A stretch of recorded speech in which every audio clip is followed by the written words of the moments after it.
Hi, this is Kim Sobat, and thank you for joining me in my studio today. I'm going to do a demonstration using cold wax and oil paint, and I'm starting out using this cradled birch plywood panel.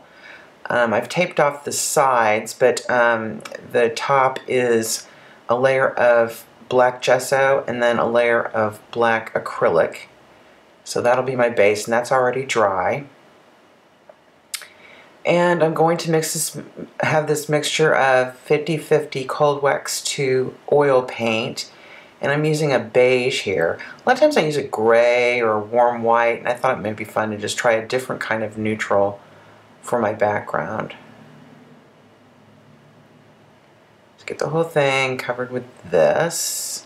And I'm going to come in here with a green. It's kind of an olive green.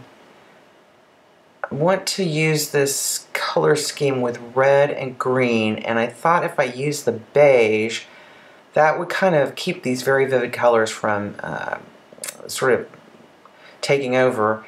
And because they're complementary colors on the color wheel, they tend to they can kind of fight each other. So if you use a neutral with them, that kind of keeps that from occurring. So I've got kind of a little bit of green spread around here, and now I'm going to use my bowl scraper. This is a silicone bowl scraper you can buy at a kitchen store. This particular brand is called Messermeister, I'm sorry. And I purchased this from Amazon for, I think it's $10. But I use it to kind of smooth out this paint, and you can see as it's picking up that beige or that skin color, it's giving it this nice rich sort of, I don't know, forest green tone. This feels very natural now. So I'm just going to kind of spread that out a little bit.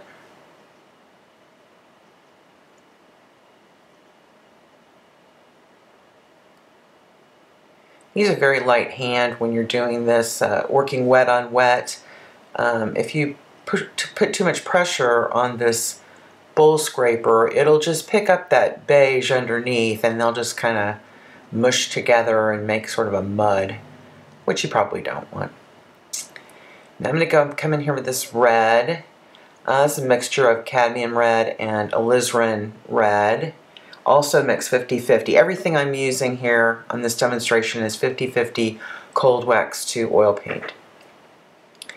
And this color palette, this scheme, I got from the idea from my great-grandmother. Had this wonderful furniture settee on her porch, and it was real 40s. It was bark cloth upholstery, and it was kind of a jungly theme. It was a very popular look in the 40s, and I always really liked the colors in that.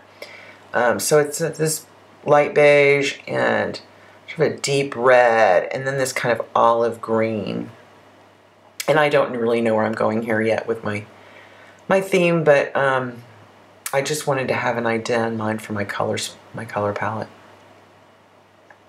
So real light hand when I'm applying this red, because if it picks up the green and they mix together, it really does make just a really kind of ugly, muddy brown.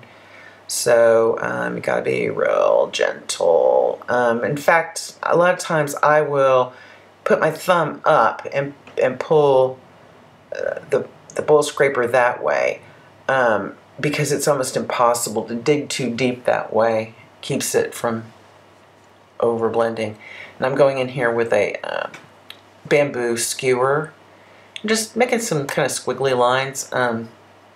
Just, I don't know, add a little delicateness to this piece. A couple more here.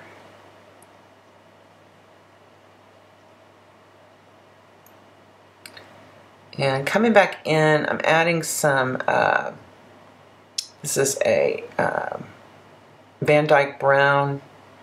I want to have, you know, darker value to kind of give this piece a little structure. I want it to be kind of like, I don't know, pod seeds or something. I just wanted it to be an accent. I don't want it to have too much of it. I want the red and the green to be the dominant here. And then some kind of sticky, leaf-like flourishes.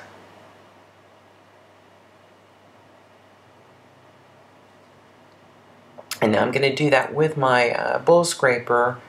Come in and make these. I'm digging down now to my lower layer, which is black, and making some, I guess, like twig type markings. And maybe I'll cover these markings up, maybe I won't, I don't know yet. We'll see. At least partially cover them up.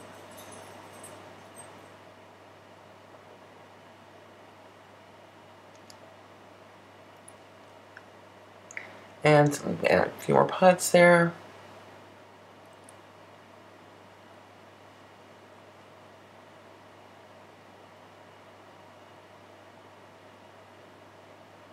Okay, that's starting to give it a little bit of, I don't know, depth or weight. Just kind of smooth that in a little bit so it's not so plopped on there on the surface.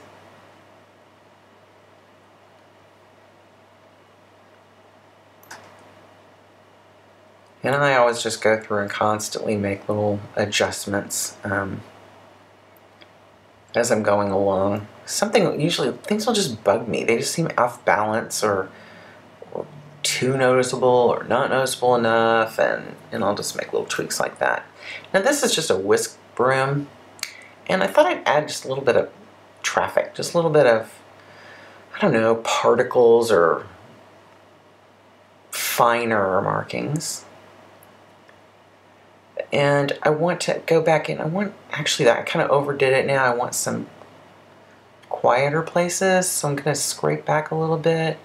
I'm not sure about this. See, when you get that green and that red together, kind of ugly, especially with the beige. So I'm going to go back and lighten that up again. Basically, I'm just painting over that because I don't care for it. And you can see now, people say I make everything look easy, but sometimes I have my boo-boos. And I just don't care for that. So I'm going to go back in. This is some more beige, and try to correct. Actually, I mix this beige a little on the light side, so I'm going to add green to that, and I think I'll be able to straighten it back out. There's no reason to get panicky about any mistakes with cold wax. It's such a versatile medium. You can always go back in and correct.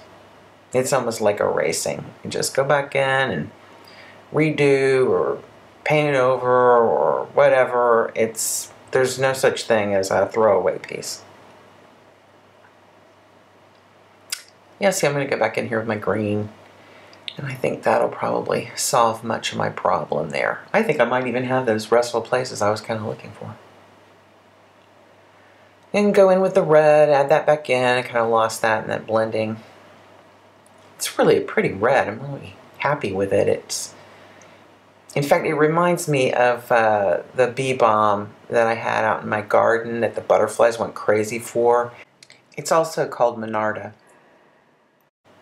And wow, a little of those go a long way. I finally had to take them out. They were taking over my yard, which I was sad to see them go, but I had more than I needed, and it's very invasive here in North Carolina. But it was such a beautiful color, and with the green it just reminds me of that. So I think I'm going to kind of go with that idea for my theme, the bee balm garden or Monarda. I'm going to go back in here with some stalks or leaves or twigs, whatever you want to call them.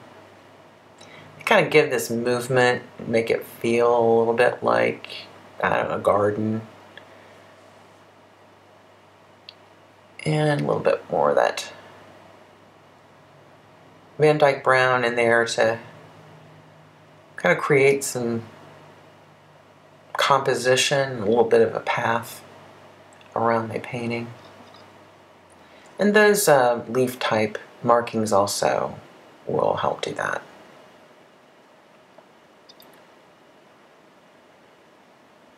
Okay, well, I'm getting there. It feels like I've gotten back some of that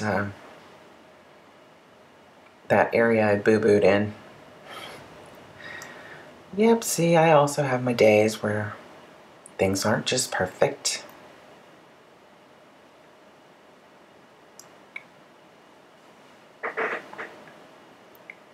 And I'm using a scraper here to kind of better define those stocky twig type things. It's just harder, a little bit more stiff than the bowl scraper, so it works really well for making those marks. I use both.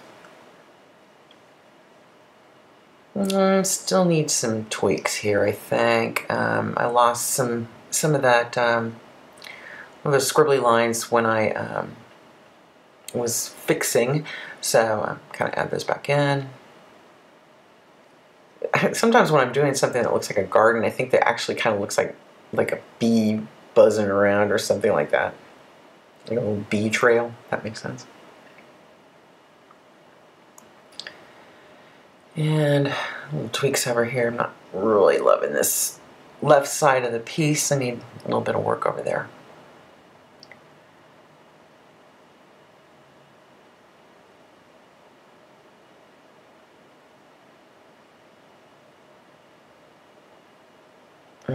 Let's see, kind of just covering that one stalk, and I think I'll redo that a little bit.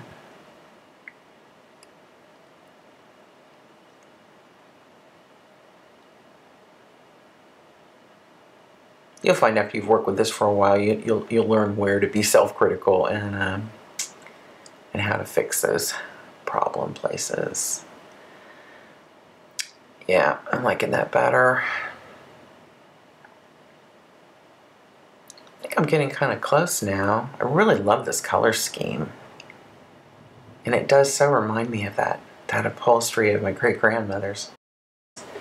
That red is just so much like that bee balm. Just add a couple touches here. Yeah, this is getting to be what I want.